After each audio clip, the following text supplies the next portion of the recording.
Section 102 of In the Nursery of My Bookhouse. Recording by Jeannie Hall. In the Nursery of My Bookhouse, edited by Olive Beaupre Miller. A Letter from a Cat by Helen Hunt Jackson. I do not feel wholly sure that my pussy wrote these letters herself. They always came inside the letters written to me by my mama or other friends, and I never caught pussy writing at any time when I was at home. But the printing was pretty bad, and they were signed by pussy's name, and my mama always looked very mysterious when I asked about them, as if there were some very great secret about it all, so that until I grew to be a big girl, I never doubted but that pussy printed them all alone by herself after dark. They were written when I was a very little girl, and was away from home with my father on a journey. We made this journey in our own carriage, and it was one of the pleasantest things that ever happened to me. My clothes and my father's were packed in a little leather valise, which was hung by straps underneath the carriage, and went swinging back and forth as the wheels went round.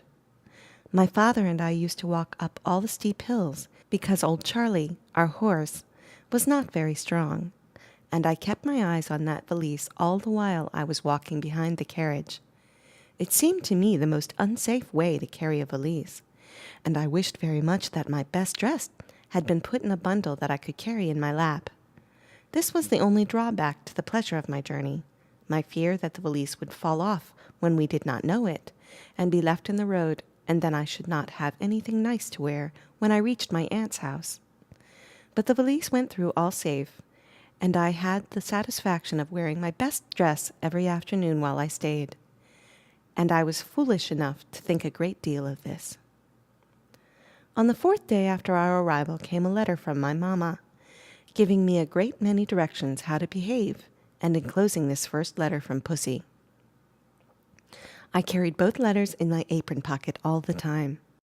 They were the first letters ever I had received, and I was very proud of them. I showed them to everybody, and everybody laughed hard at Pussy's, and asked me if I believed that Pussy printed it herself. I thought perhaps my mamma held her paw, with the pen in it, as she had sometimes held my hand for me, and guided my pen to write a few words. I asked Papa to please ask Mamma in his letter if that were the way Pussy did it, but when his next letter from Mamma came, he read me this sentence out of it: "Tell Helen I did not hold Pussy's paw to write that letter." So then I felt sure Pussy did it herself, and as I told you, I had grown up to be quite a big girl before I began to doubt it. You see, I thought my Pussy such a wonderful Pussy that nothing was too remarkable for her to do. I knew very well that cats generally did not know how to read or write, but I thought there had never been such a cat in the world as this Pussy of mine. She was a little kitten when I first had her, but she grew fast and was very soon bigger than I wanted her to be. I wanted her to stay little.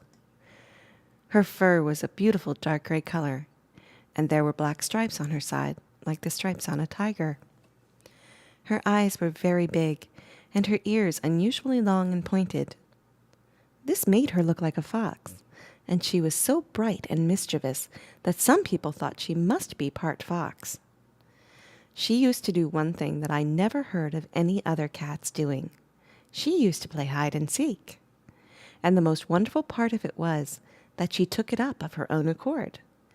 As soon as she heard me shut the gate in the yard at noon, when school was done, she would run up the stairs as hard as she could go and take her place at the top, where she could just peep through the banisters.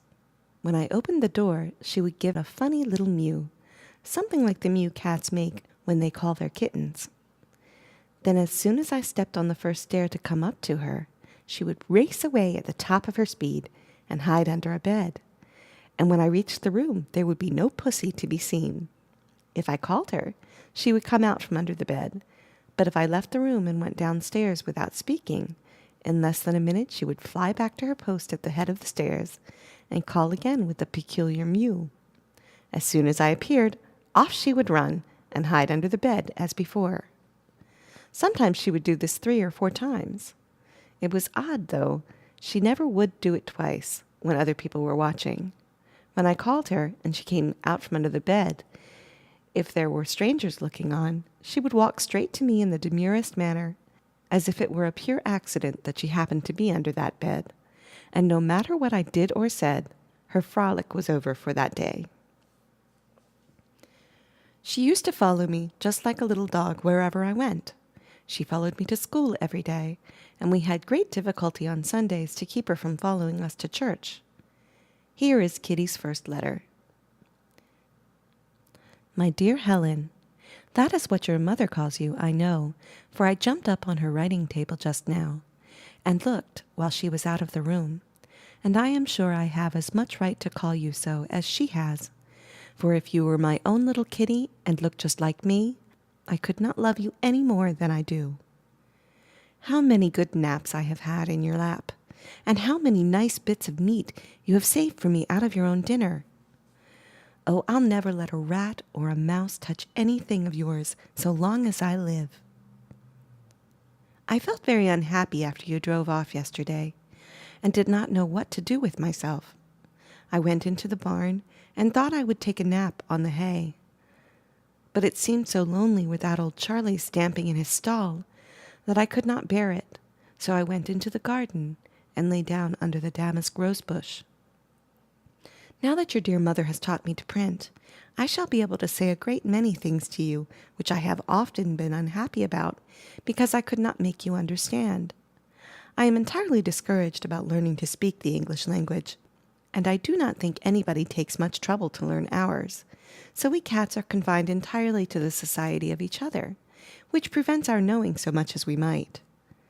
When you are at home, I do not mind it, for although I cannot talk to you, I understand every word that you say to me, and we have such good plays together with the red ball. That is put away now in the bottom drawer of the little workstand in the sitting room. When your mother put it in, she turned round to me and said, Poor pussy, no more good plays for you till Helen comes home. And I thought I should certainly cry. But I think it is very foolish to cry over what cannot be helped. So I pretended to have got something into my left eye and rubbed it with my paw. It is very seldom that I cry over anything, unless it is spilt milk. I must confess I have often cried when that has happened, and it always is happening to cat's milk. They put it into old broken things that tip over at the least knock, and then they set them just where they are sure to be most in the way.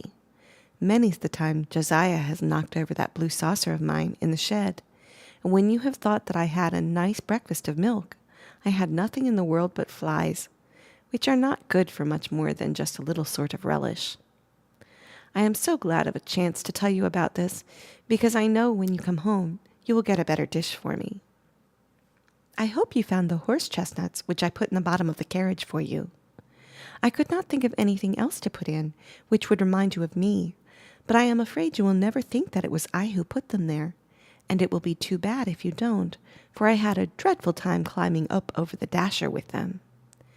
There are 3 beautiful dandelions out on the terrace, but I don't suppose they will keep till you come home. A man has been doing something to your garden, but though I watched him very closely all the time, I could not make out what he was about. I am afraid it is something you will not like, but if I find out more about it, I will tell you in my next letter. Goodbye, your affectionate Pussy. End of section 102. Recording by Jeannie Hall, Eldersburg, Maryland.